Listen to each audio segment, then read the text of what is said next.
pemerintah. Belum ada kebijakan Ya. yang menyentuh mereka. Betul, betul, betul. Belum ada. Ini untuk ojol belum ada ya. Belum ada. Memikirkan teman-teman Belum ojolnya ada. belum ada. ini. Belum ada. Ya. Jangan malas perbankan untuk mendampingi. Ini adalah bagaimana caranya UMKM mengakses kredit dengan mudah Nah, tanpa agunan. Tapi yang paling utama di sini Ya. adalah mereka bisa akses. Karena UMKM ini kesulitannya adalah mereka mengakses perbankannya susah. Harus ada agunan, harus Ya. ada jaminan. Nah, bagaimana caranya? Ya. Kan ada saluran itu 200 triliun Ya. gelontoran. Ya.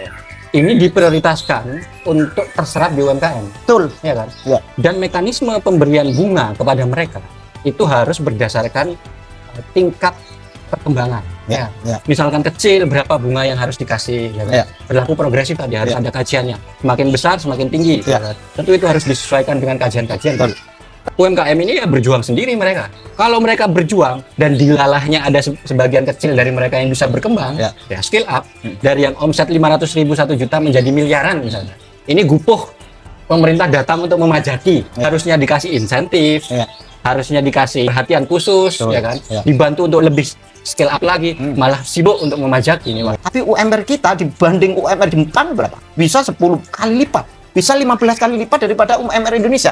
Jadi itu terminan. Meskipun mereka itu utangnya akan tapi mampu bayar, Mampu bayar. Jepang ini lebih banyak berutang pada bank sentralnya dan utang ke masyarakatnya. Iya. Kalau kita kan utang luar negeri, Pak. Iya. Kita ke IMF, Iya. ke World Bank, kita ke negara-negara lain. betul. Yang itu juga implikasinya tidak hanya dari sektor ekonomi, Pak, pengaruhnya. Tapi pada geopolitik gitu, Pak. Lagi ngapain, Bang? Biasa, Bang. Ini lagi menikmati rokok revolution ini, Bang. Revolusi. Biasanya kan evolusi. Kita sudah di tahap revolusi, Pak. Mantap. Mantap ini, Bang. Satu tingkat lebih baik ya. Ini bareng Pak Yusron. Beliau ini peneliti keuangan, ahli statistik beliau ini. Kebetulan banget ya. Kebetulan beliau ini sekarang sehari-harinya di Bank Indonesia, Bang. Oh iya. Ya, kita kan banyak bisa menggali dari beliau ini, Bang. Apa yang salah dari kondisi keuangan Indonesia hari ini? Itu, Bang. Iya, iya. Udah tahu kan ada pergantian menteri keuangan. Oh iya ya. Coba bahas itu, seru kayaknya. Seru ya, Bang ya? Iya. Nah, kita mumpung ada jagonya nih, Bang. Ya kan? Langsung pada Pak Yusron itu gimana, Pak Yus? Jadi ada pergantian antara Sri Mulyani, ini rezim lama, 15 tahun jadi Menkyu. Ya. Sekarang diganti sama Pak Purbaya. Nah, menurut Pak Yusron gimana ini? Prospek ekonomi ke depan ini? Ya. Mas Arief, pertama ya, saya memperhatikan permasalahan ekonomi kita, baik itu yang dihadapi oleh Sri Mulyani atau Purbaya, itu ada satu hal yang menurut orang kebanyakan itu menjadi titik tembak yang selalu dipermasalahkan yang menyebabkan Sri Mulyani ini dicopot. Apa itu, Pak? Dicopot karena demo kan tentu saja. Oh, iya. Tapi apa yang menyebabkan demo? Ya, Masyarakat tentu punya masalah tuh. Masalahnya adalah ekonomi. Kalau masyarakat nggak lapar, punya uang, banyak uang, nggak mungkin demo. Masalahnya apa yang membuat dia kemudian demo? Apakah mereka nggak punya uang? Mungkin punya uang, tetapi uangnya dipajak di mana-mana. Oh iya, pajaknya terus meninggi. Bahkan Meninggi. sebelum demo ini yang besar ini, Pak, kan ada wacana untuk penambahan pajak, Pak. Ya, Ya. PPH ya. Hah? PBB mungkin PBB ya, pajak PBB juga dinaikkan. Itu kan imbas di Pati sudah besar itu, Pak. Dan Ya. ternyata tidak hanya di Pati, Pak. Ya. Bahkan di beberapa kabupaten lain, Ya. di daerah lain itu lebih besar dari Pati, Pak. Ada 1000%. Ada yang 1000% kenaikan PBB-nya, Pak. Ya. Nah, dalam apa konvensi di ada piagam PBB-nya itu, Pak, bahwa tanah yang kita tempati itu merupakan hak asasi, Pak. Tidak boleh dipajaki. Yang majaki dulu itu kolonial, Pak. Ya. Harusnya sudah tidak dipajaki lagi kalau untuk tanah ya, Pak, yang kita tinggali loh. Ya. Ini menjadi pertanyaan yang unik ya.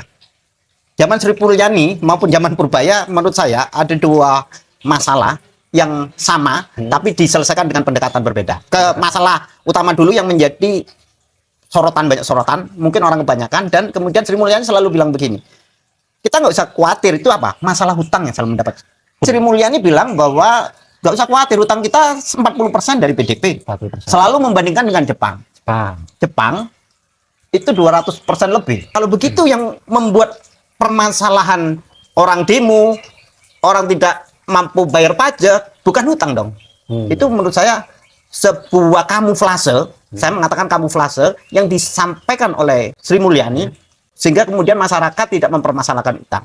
Mari kita bahas, kok bisa mereka 200% dari PDB, Tapi tapi masyarakatnya tidak bergejolak. Ya, pajak, mungkin ya mereka pajak, tapi nggak ada gejolak. Kita perlu bedah itu, Pak. Kita Kita perlu bedah itu, Pak. Jadi masalah si Purbaya tentu itu akan menjadi menarik si Purbaya ini jika kemudian dia tidak melakukan menarik dari sisi fiskal, menarik pendapatan dari pajak gitu ya, maupun dari moneter gitu ya. Tapi fiskal dulu ini yang dirasakan oleh masyarakat apa? Gitu. Ngomongin hutang dulu. Bayangkan 40%, Rasio tapi dari PDB. masyarakat sudah teriak mempermasalahkan. Emang hutang nggak ada dampaknya? Buktinya di bank 200% nggak masalah. Mari kita perhatikan. Mas Arief sebagai pribadi ya, kalau hutang bayarnya pakai apa Mas Arief? Pendapatan. Pendapatan. Oke, dapat pendapatan Mas Arief ngutang 100.000. Pendapatannya 100.000. Kira-kira bayar hutangnya pakai apa? Pendapatan. Habis nggak? Habis Habis. pendapatan. Itu Yang lebih susah lagi kalau modalnya Pak, yang juga ya, dibayar. betul. Harusnya Ya. masyarakat memiliki uang lebih untuk membayar misalkan utang.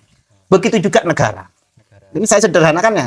Kalau seandainya negara itu pribadi, Ya. maka dia harus punya laba. Di atas cicilan utang. Itu cicilan hutang. Ya. Katanya Sri Mulyani, lo zaman Jokowi kita sudah nutup utang. Ya. Tapi Anda bin aja hutangnya kok nambah. Jangan-jangan utang ditutup utang, nambah lagi utang. Berarti persoalannya utang kita dibayar dengan utang lain ini, Mbak. Ya, bisa jadi begitu. Mau mengelas apapun, kalau memang di mana-mana, kalau utang kita mampu bayar utang, enggak bisa tambah banyak, Mas. Selalu tambah sedikit.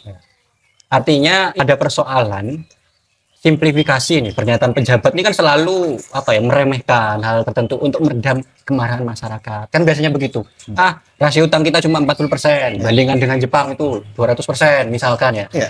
Tapi persoalan yang mendalam itu tidak juga dibuka. Ya. Iya kan? Fakta yang sebenarnya kan bahwa pendapatan masyarakat Jepang lebih tinggi. Ya. Hutang mereka itu, utang Jepang ini lebih banyak berutang pada bank sentralnya dan hutang ke masyarakatnya. Ya. Kalau kita kan hutang luar negeri, Mbak. Ya. Ya kan? Kita ke IMF, Ya. ke World Bank, kita ke negara-negara lain. betul. Yang itu juga implikasinya tidak hanya dari sektor ekonomi, Pak, pengaruhnya, tapi pada geopolitik gitu, Pak. Menurut Pak Yus, ya, pergantian dari Sri Mulyani ke Pak Purbaya ini mampu nggak menyelesaikan persoalan itu, Pak? Ya. Bagaimana nih kacamatanya Pak Yusron sebagai peneliti keuangan ini gimana?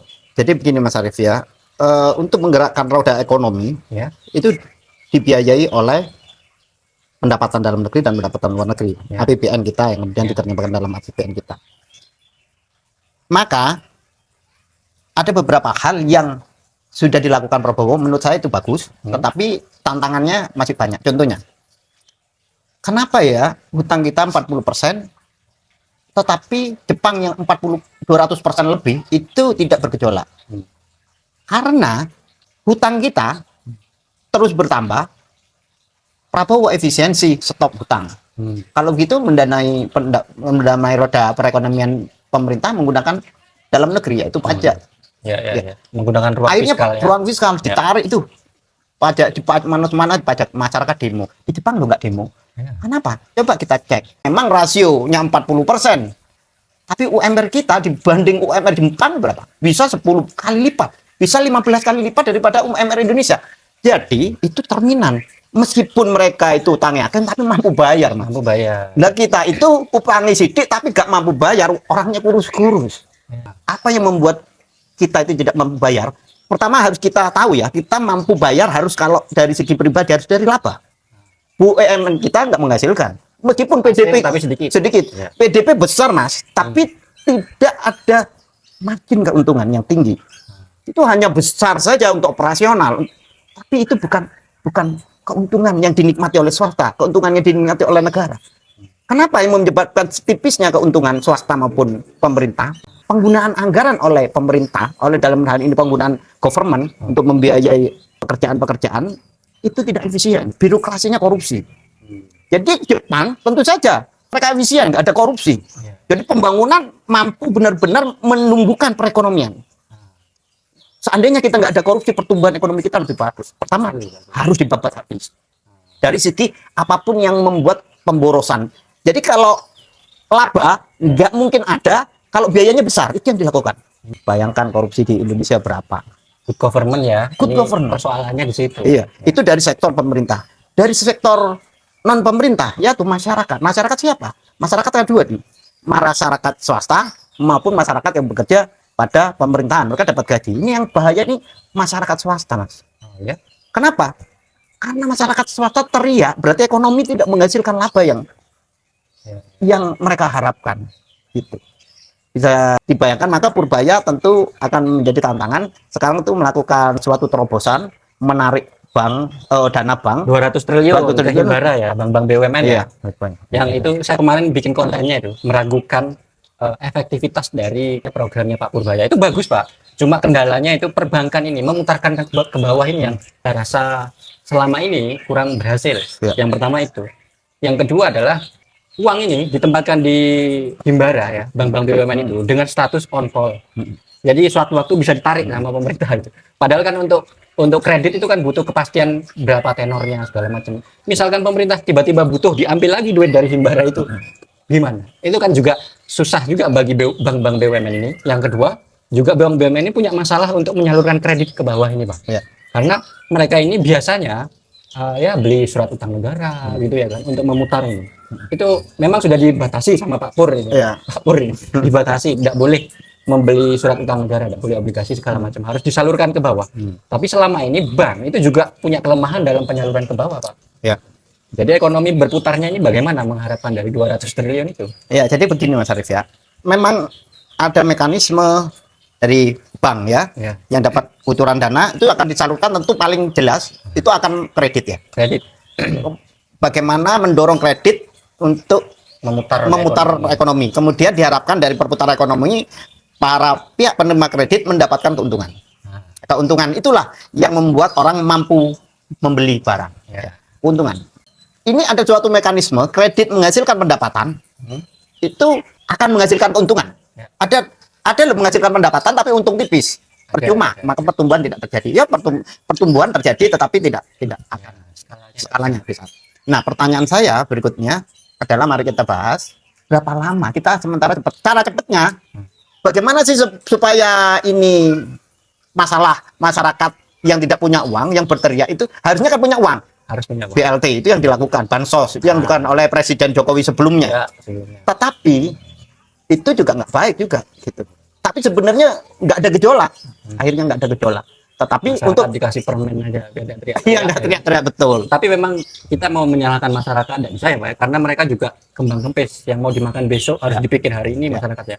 Sembako itu membantu mereka. Ya. Walaupun itu ibaratkan kita itu pegel-pegel ya, sakit pinggang apa segala macam, kita minumnya itu obat anti nyeri Pak. Ya. Obat apa itu Pak? Inflamasi ya. Untuk itu ya. Jadi bukan menyelesaikan persoalan dalam tubuh kita, cuma sekedar untuk menghilangkan rasa sakitnya. Pembius. Iya, betul. Jadi gimana nih Pak cara untuk menyelesaikan persoalan-persoalan ekonomi ini Pak? Ya, pertama gini ya. Pemerintah Prabowo harus mengevaluasi kembali program-program yang boros. Boros tidak tepat sasaran. Artinya begini, bayangkan saja. Sudah birokrasi sudah dilakukan efisiensi itu. Tetapi efisiensi yang dilakukan masih harus ditingkatkan kembali, bukan hanya perjalanan dinas nggak boleh, perjalanan luar negeri nggak boleh. Itu sudah bagus. Tetapi penggelembungan markup proyek-proyek pemerintah itu namanya dilakukan korupsi. Nah, ini yang banyak dilakukan, itu harus benar-benar diawasi dan benar-benar berikan efek yang sangat jerah melalui hukum gitu ya, supaya tidak terjadi korupsi. Kedua, bayangkan Mas, demi untuk suatu elektabilitas ya di zaman dahulu, kepala desa diguyur dana berapa tuh Mas? Miliar berapa sekian miliar gitu ya. Untuk undang-undang desa itu. Oh iya. Ya. Bayangkan berapa yang benar-benar digunakan untuk membangun desanya. Bisa jadi mereka nggak korupsi ya, tapi mereka tidak memiliki kemampuan untuk mengelola dan menyelesaikan permasalahan. Ya. Gitu. Maka ini menurut saya harus tarik hal-hal program-program seperti itu. Supaya Dicari program yang lebih efektif, lebih efisien ya Pak ya. Selama ini kan mungkin ya Pak ya, program-program pemerintah ini cenderung kurang efektif dan tidak efisien. Iya, Ya. betul. Tadi Pak Yusron ada bilang ini terlalu banyak markup segala Iya. macam. Pak Prabowo itu sempat dipuji sama Pak Rizal Ramli almarhum. Oh ya. Ya, waktu beliau menjabat Ya. di Kemenhan, Pak Prabowo ini dia berhasil memangkas ya markup itu di Departemen Pertahanan Pak. Ya. Ya. Yang awalnya sampai 30-50% segala macam ya, itu menjadi hanya 5%. Ya. Nah, itu kan benar-benar efektif ya dan Ya. efisien. Bahkan kita tinggal meminta bukti kepada Pak Prabowo ini untuk menerapkan pada kementerian-kementerian lain ya kan. Ya.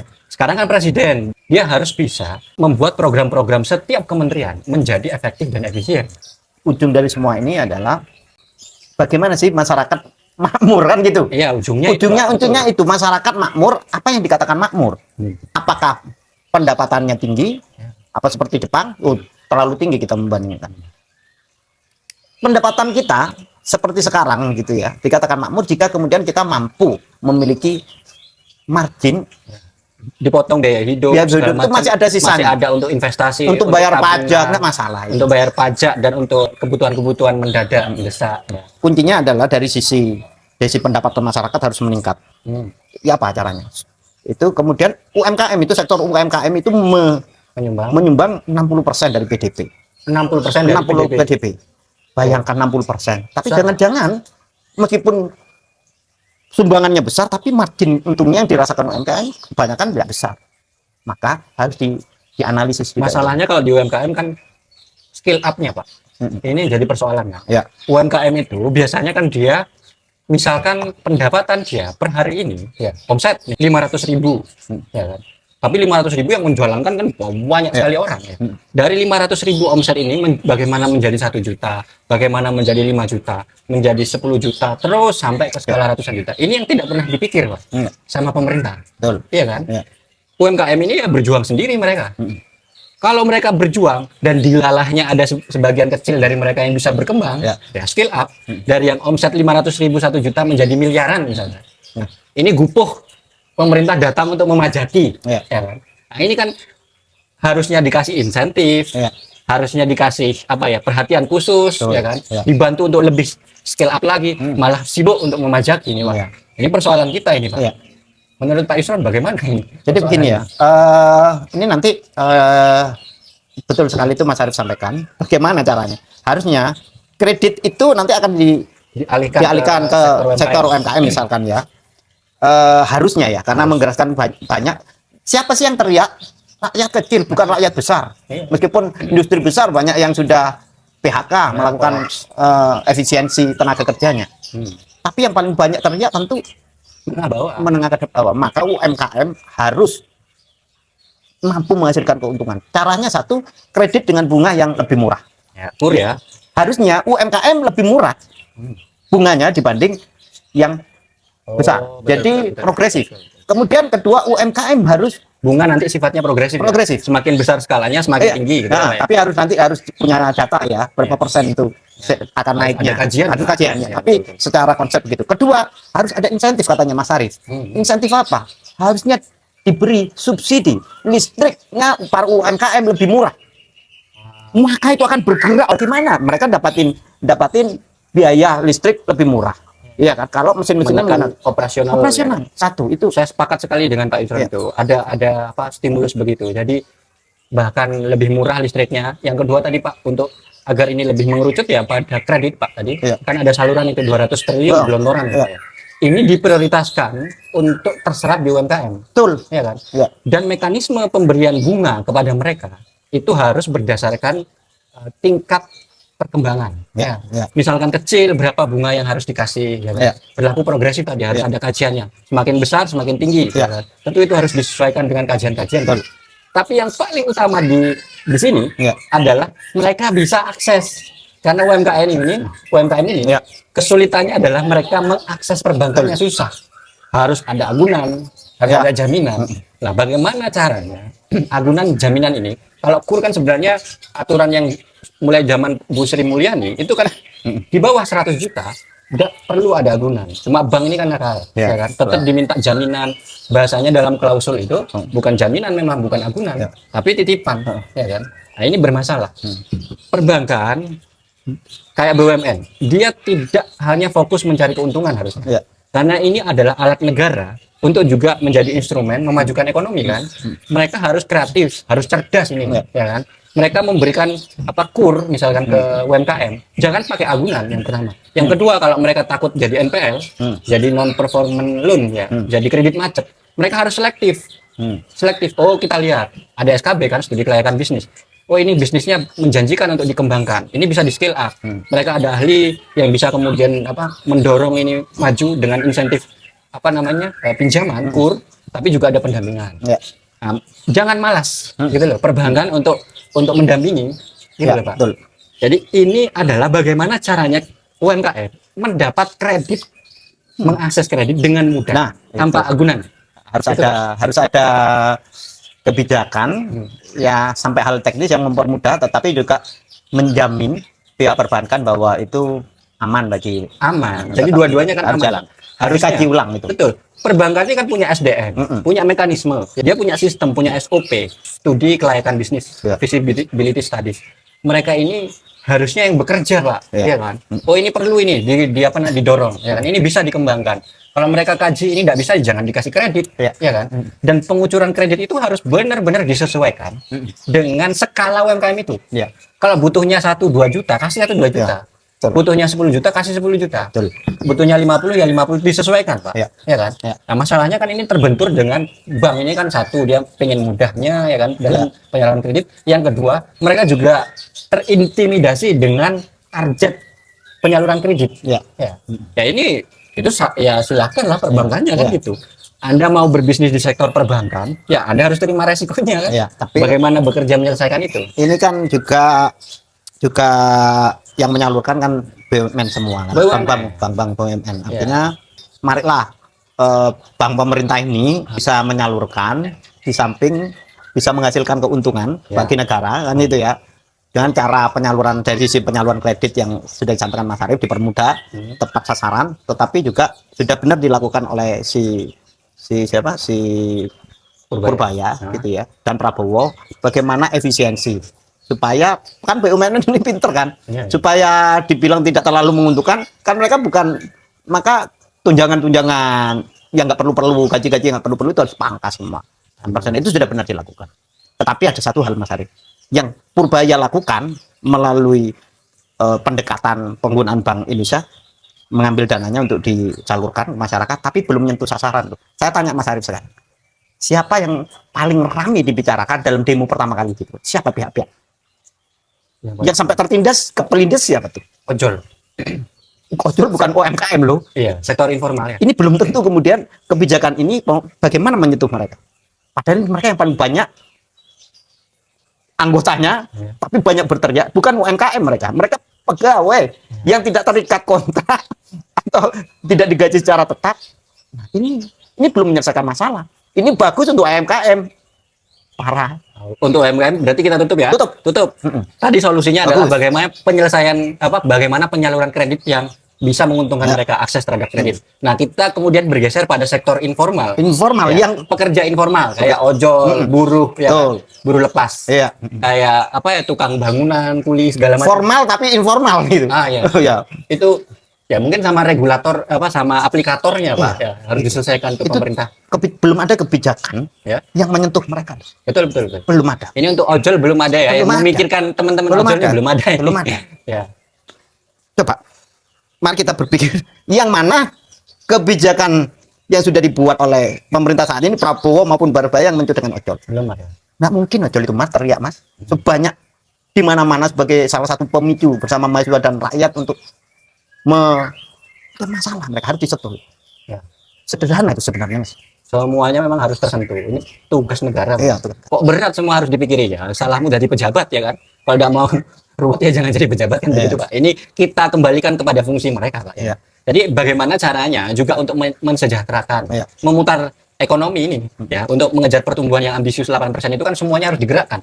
Ya. Pekerja-pekerja sektor informal, sektor formal ini juga harus dipikirkan kan Pak ya. Ya betul mas. Jadi kalau pertumbuhan 8% namanya pemerintah itu optimis, sangat optimis sih. Tetapi saya melihat kebijakan saat ini itu belum menyentuh pihak-pihak yang sangat tersakiti, yaitu ojol itu. Tapi lain kali itu mas, harus dibicarakan, itu panjang tuh. Pertama itu dia sudah minta kan tuntutannya untuk mengkaji ulang aturan-aturan hukum yang tidak memihak para pekerja informal ini. Itu sebenarnya gampang kok kalau mau debat gitu. Tapi kan sudah di debat itu dipanggil di DPR itu. Tapi ya nggak ada revisi terhadap komposisi pendapatan penyedia jasa aplikasi dengan yang dibagikan kepada ojol. Itu kan rasionya itu harus dibesarkan untuk mereka. Tapi nggak perlu hitung-hitungan ruwet, nggak perlu orang pintar. Mari kita berdiskusi. Seandainya aplikator kalau nggak salah 20-30% lah potongannya. Tapi yang diterima masyarakat itu loh, kadang cuman bekerja setiap hari mereka dapat 50.000, 100.000. Iya, iya. Ada suatu pengamat yang saya setuju dari dulu. Jadi ojol ini bukan penciptaan lapangan baru, kerja baru. Ini Kapitalis harus gitu ya, Pak, ya? kapitalis. Kalau nggak kapitalis, ya bolehlah semua itu namanya usaha tentu berpikir kapitalis, tapi kapitalis yang manusiawi, Betul, betul. yang manusiawi, yang mensejahterakan sama-sama sejahtera. Itu, Yang Mas. kapitalis yang Pancasilais. Nah, Kalau di itu. Indonesia itu ya harus Pancasilais itu. Iya, tapi itu hanya di mulut saja. Yang pertama sebenarnya mari kita garis bawahi sederhananya apa sih yang membuat yang belum disentuh pertama ya adalah sisi pendapatan masyarakat. Harus nggak agak gejolak kalau pendapatannya naik. Paling gampang mereka tidak duit, tapi itu nggak bagus. Ya bagus. Maka lewat Bantuan-bantuan. kredit akan memicu pembukaan lapangan kerja baru karena harus di kredit yang progresif gitu ya, kredit yang progresif. Kemudian lapangan kerja baru, pendapatan mereka juga bertambah, tapi ini butuh waktu.